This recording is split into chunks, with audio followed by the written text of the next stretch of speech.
What is up, guys? I'm back and welcome back to the channel, and in today's video I'm going to be reviewing the Skull Sorcerer's Dungeon, as you could probably tell by the title and the thumbnail. This set is phenomenal. It is a really impressive set and a really nice overall land or location design, and I really do love the look of it. So we're going to be reviewing that today, but before I do, guys, thank you so much for 240 subscribers. That means so much to me. We are on the road to 250 subscribers now. I'm really hoping that we can get there sometime in August. I really hope we can, but I can't thank you guys enough for for being there, to support my channel, and just enjoying what I do. It really gives me some really good motivation. So with that, make sure you guys subscribe to the channel, hit that like button. As I said, we are on the road to 250 subscribers.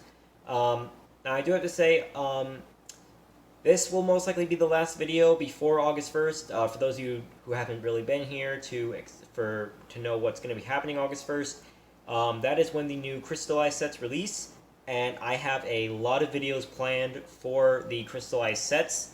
So if you guys are excited for those, then make sure you guys subscribe. There's going to be, outside of the reviews, there's probably going to be about maybe 3 to 4 different videos just talking about the sets alone, and then I will have reviews coming out for those later. So if you guys, I will also be building them live on my Instagram, so if you want to go check that out, then my Instagram will be in the link down below.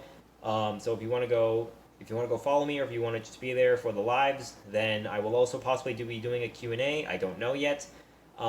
But I will be doing multiple lives to build these sets. So if you guys want to go check that out, again, my Instagram will be in the description down below. But with that, let's go and get to this review. Okay, so here we are with the ginormous Skull Sorcerer's Dungeon, and I know you guys are probably going to be saying, why are you at a completely different angle? Why isn't it just straight? This thing is huge, okay? This thing is wide. So it's kind of hard to fit it all into the same, into the frame. Like, literally, if I were to try to go right here and then try to, by the way, the box is over there, we're going to get into that in a second. If I were to try to, get this to, right there, actually, that's not that bad of a shot. Alright, I'm just going to keep it like that. However, per usual, we're going to be taking a look at the box first. So, this is set number 71722, ages 9 and up, the Skull Sorcerer's Dungeon, 1,171 pieces.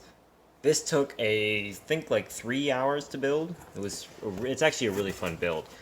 On the top, you have the characters, which are Hero Lloyd, Princess Vania, Hero Zayn, Hero Cole, the Skull Sorcerer, Awakened Warrior, Gingle, and Mert. Very nice. If I can try to get to the back of the box, as you can see, we have all of the stuff that comes in the set, as well as a lot of the gimmicks and the game. So very nice. So now, let's go ahead and get into the actual dungeon itself. So, this is going to be a little bit different from my usual reviews, because I'm going to be taking you guys sort of on a tour of this place. And to begin, we have the very front right here, which you start off your characters right here, and you would go all the way around. We're going to be going to the easier spots first, and then we'll end it off with the harder parts to get to. So as you can see, you have, if you go forward, then you'll be heading towards the main dungeon. If you go left, you will head up this sort of climb, which will eventually lead to the top of the dungeon.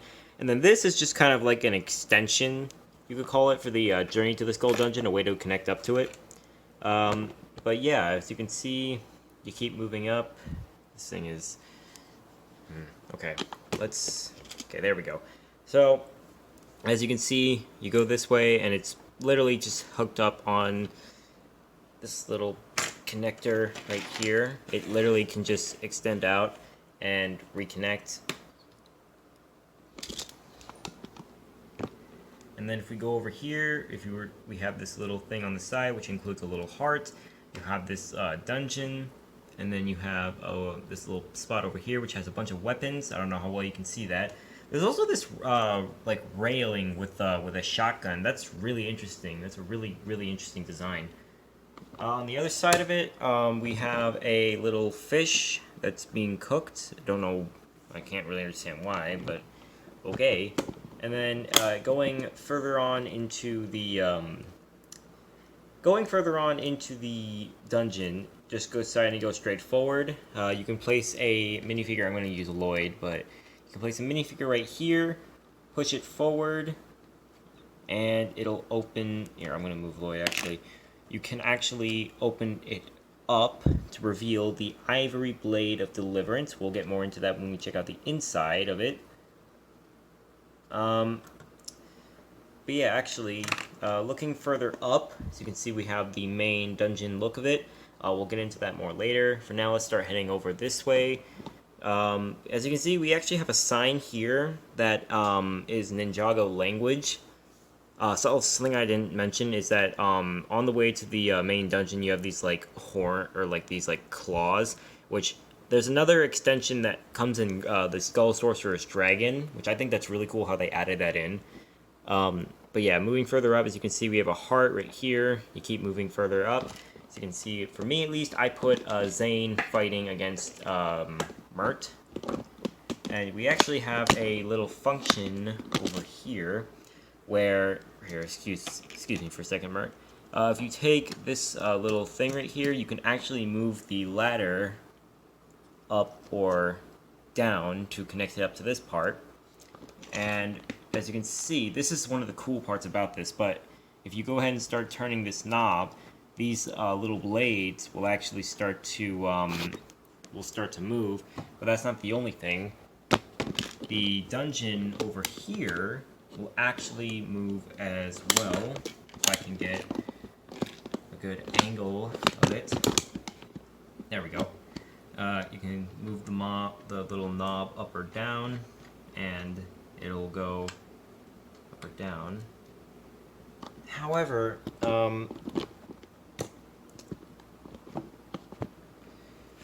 another thing though is that usually these parts are supposed to go up or down when you turn the knob. However, oh no, they are, okay, so they do go up, okay. Yeah, I don't know if it's just mine, that one back there can be a bit of a pain, but ultimately, it still works.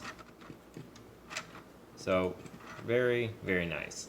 Going back over here, as you can see, there is actually a bit of a staircase, as well as a heart, but there's also a staircase that leads up to the very top of the dungeon. And all the way up here, we have Cole and the Skull Sorcerer. That's just how I designed it. And the Shadow Blade, which, by the way, both sets do come in here. You can place the Shadow Blade right there.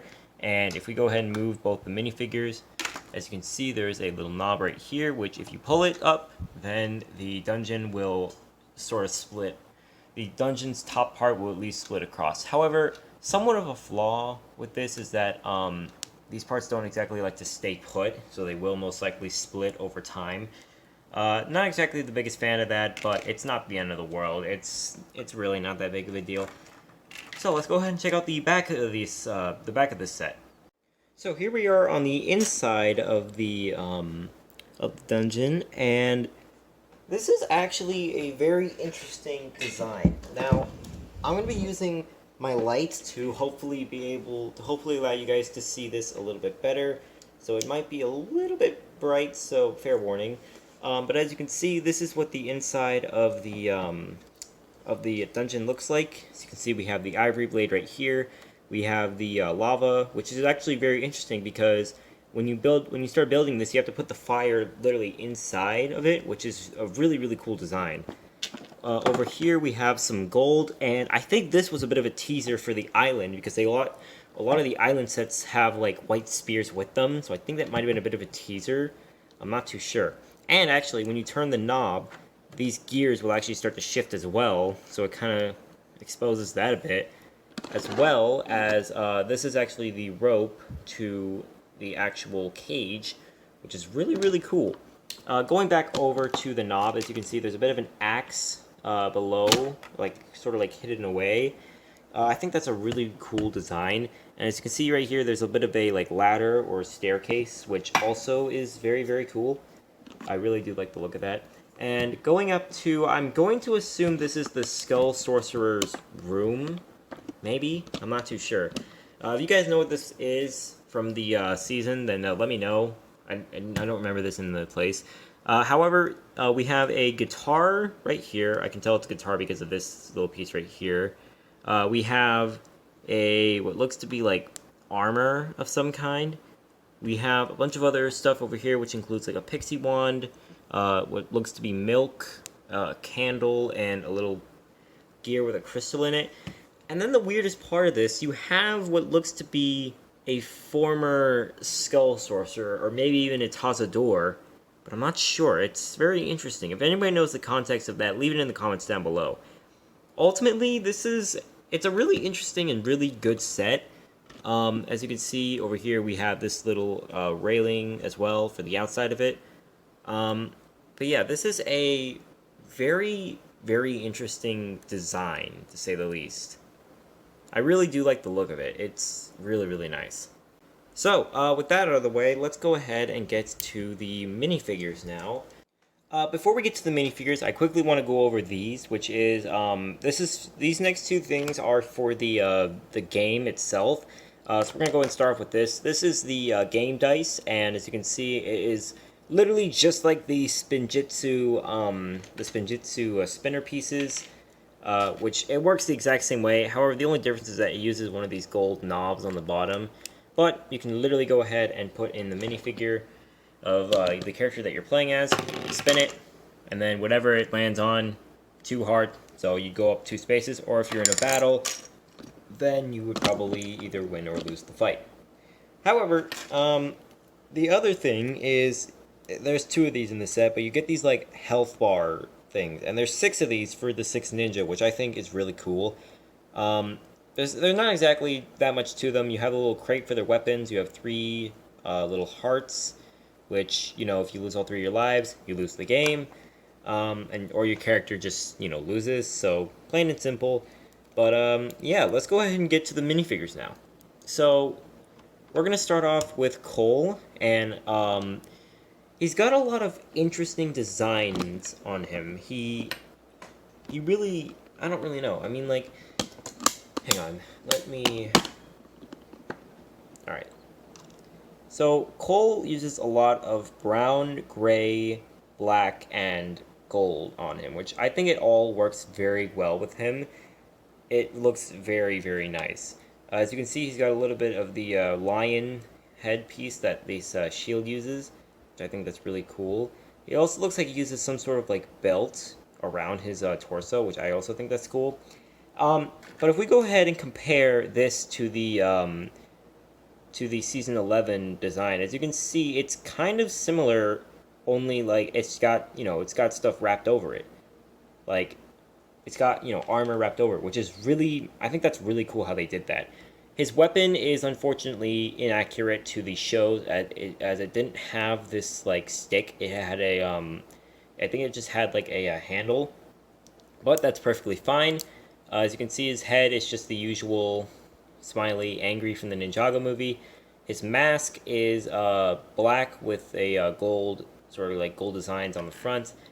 And his armor is this sort of like, you know, it's a very strange, like, disproportionate armor piece.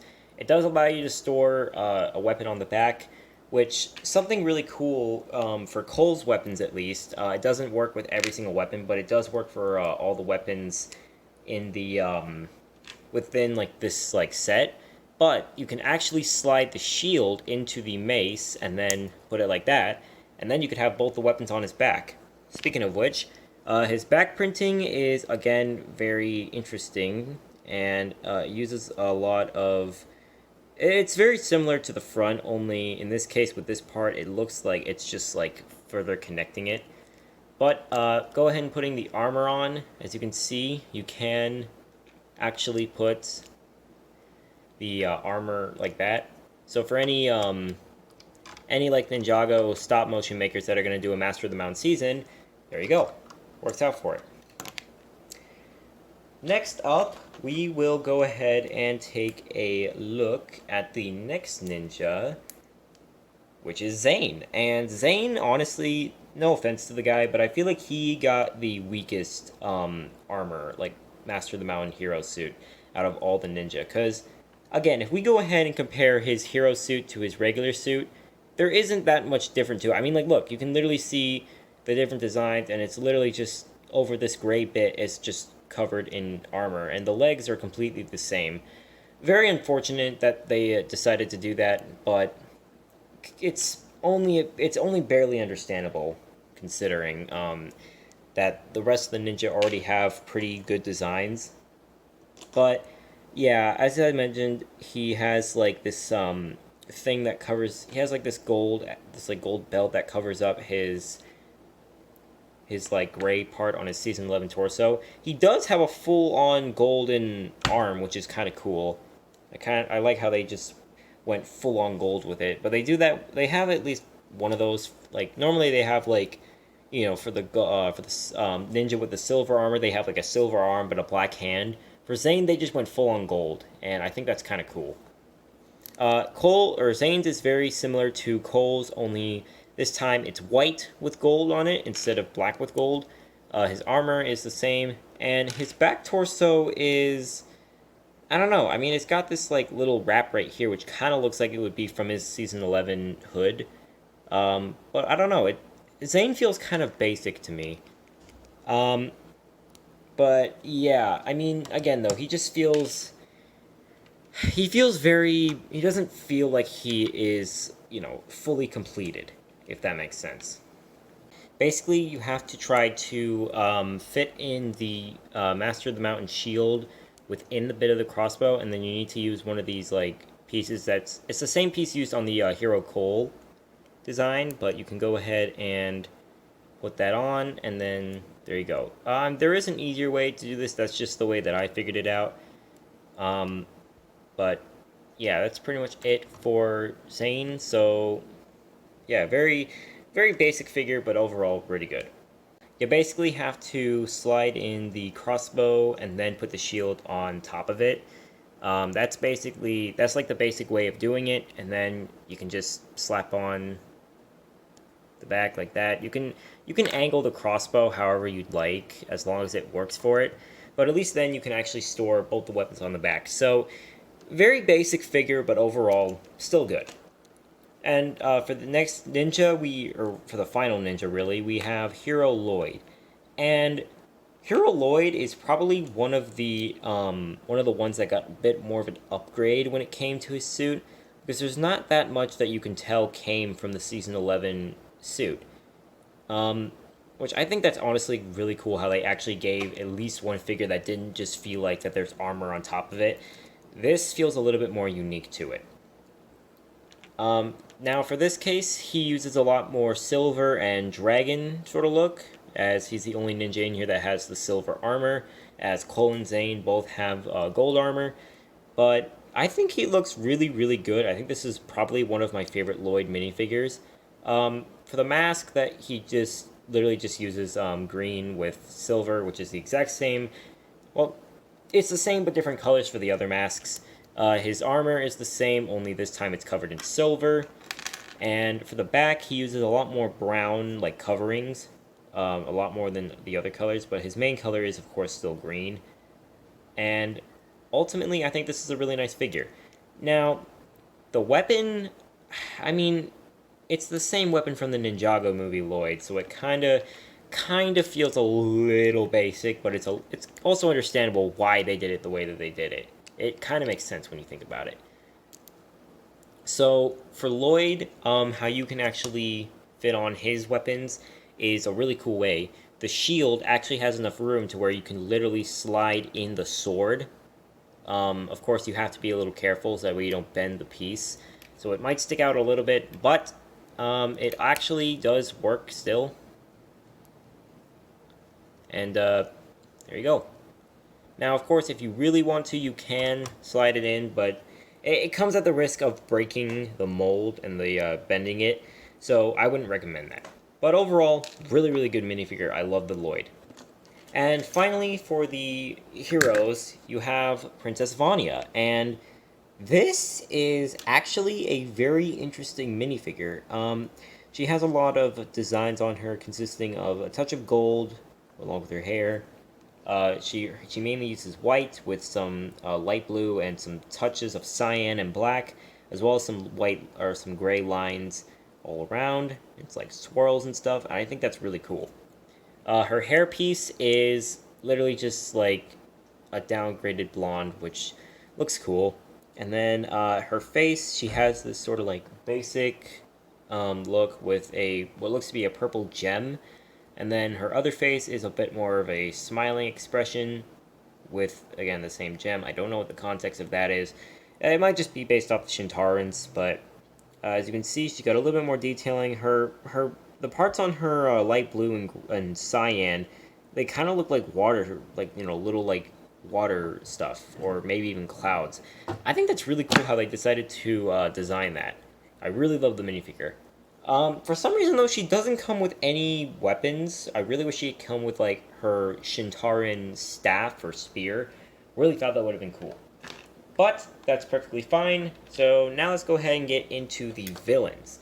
And the first villain is Gleck. And this is a common minifigure to get. He pops in like a few sets, mainly the Mino, and actually I think he only comes in this other set as well. But yeah, this is a very interesting design for a minifigure. As you can see, he's got a little pouch right there, maybe to impose that he's like a thief. He mainly uses like brown. He uses some tan. He uses a mainly variety of different browns, like a dark brown and a normal brown, which is very interesting. His face is definitely like giving that like hee I'm evil, mwahahaha. And then his other face is a little bit more worried. As you can see, his back has more of that like brown and light brown sort of design, as well as a few other details, including this rope, which I think that's supposed to like cover up his like keep his torso up. I don't know about that. That's just the design of the minifigure. He comes with this black hood, which comes in a bunch of different sets, as well as these little sais. So very, very nice. Basic minifigure, but that's perfectly fine considering. I mean, considering that he is a duplicate. Next up, we have Mert. And Mert is the Months, by the way, if you didn't know. The purple one's a Gecko, and this is a Months for you new Ninjago fans. But yeah, this is a very interesting design. Reminds me a lot of like a troll, like it kind of gives that like like a strong bridge troll, if that makes any sense. Taking off the armor and the head and taking a look at the torso, again he's got that like strong troll design, as he has like he's not exactly he's more like he doesn't have too many clothes on. He has this like necklace of rocks around his torso. He also has this like silver armored and like black with tan aspects of pants. And on the back, that rock necklace continues, but he actually has what looks to be like mini blue crystals, which I think looks pretty cool. His axe is a very interesting design, as instead of doing the usual thing like that, they actually switched it so that it's like in the middle. I really like that design. I really do enjoy the look of that. His armor is the same one used in the Hunted sets. It's actually in the same way as the Iron Baron, which I think that's really cool. And then he just has one expression, which is angry, and then again those crystals from the back. And he uses the same sort of look that the Nauticon did in the sets, except he has a brown 1x1 stud instead of the what was it, like the green or dark red that he used. Not too sure, but I really love this minifigure. He's not my favorite in the set, but he's still very, very nice. Next up, we have the Awakened Warrior, probably the rarest minifigure out of the entire wave. These guys only came in 2 sets, which were the 2 most expensive sets, and there's only 3 of them, but these are really interesting designed. They literally just have full-on black skeleton parts and stuff. The only new parts are this like skull head, but he has this like strange armor to go over himself, which I think that's really cool. His head is mainly black with like anything that the eyes, the nose, and the mouth are all just in light green. or lime, if you want to call it that. And his helmet is just a samurai helmet with a bone, which I think that actually looks really cool for it. And his weapon is just a regular katana. Not too much detailing on him, but that's understandable considering that he's a skeleton. But overall, very, very nice minifigure. Really do like him. And finally, here we have the Skull Sorcerer. And this guy, honestly, he is very, very interesting to say the least. We're going to move his skull out of the way for now. He uses a lot of very interesting parts. For example, he uses this like dress gown, which is the same one found on Unagami, but as you can see, he's got a lot of really great detailing on him. I love this like big symbol in the middle. He's got these like ropes hanging down from it, which is really, really cool. He also has this like really cool mask, which it's like he's got the mask, but then he's got this like straw hat, which looks really cool. And he only has one face, which is like a corrupted, angry face. It's really interesting. He's got like these like gray eyebrows. He's got this really cool like symbol right here, and he just looks super angry. I already know the identity of this guy, but I won't say anything. His back kind of looks like a bird. As you can see, you got more of these like ropes down here, and you have these like claws sticking out of these two parts, which ultimately, I really think this minifigure looks awesome. His wings, they are just basic on the on like the clear piece that you can just stick it on, and then it basically just gives the impression that his wings are kind of just jetting out from his back. I don't necessarily like that too much. I prefer the crystallized look of him, which has like the crystal armor on his wings. Reviews of those sets coming once I actually get the sets, which will be actually in about 10 days from 9 to 10 days from this recording. But and then here we have Hazador, which is his like skull. It is the same. Whoop, it's the same design on the black skeleton, only this time it's in lime green, and he uses a lot of very interesting part. Like he uses a lot of really cool designs. He's got black sort of like around the eyes, which have like white pupils. He has a completely black nose, and his mouth has like teeth jutting out, which looks really interesting. I really like the look of it. And then if you go ahead and give Hazador to the Skull Sorcerer, then it just completes the look. It honestly looks amazing. With that, that actually concludes my review of this set. If I'm going to be honest, this set is a 10 out of 10. I absolutely love this set so much. I'm really looking forward to animating it in Season 2 of my series, which, by the way, Cyber Search Episode 4 will be coming very soon, I promise. We've had a few difficulties, but we are getting to it, I promise you. And I promise that the wait will be worth it. It's a phenomenal episode. I promise you guys will enjoy it. But with that, that is the end of this review, guys. Hope you guys enjoyed. Make sure you guys subscribe to the channel. Hit that like button. We are on the road to 250 subscribers. And by the way, thank you guys so much again for 240 subscribers. That means so much to me. And we are finally on the road to 250 subscribers. If you guys could please help me get me there, that would be absolutely amazing. However, I do have to say that my next videos will most likely be the crystallized videos that we have been waiting for. And I have a bunch of stuff ready for that. So if you guys are excited for that, then make sure you guys subscribe to the channel, hit that like button, and turn on notifications so you don't miss those videos. But with that, I will see you guys in my next video. Have a good day, and peace.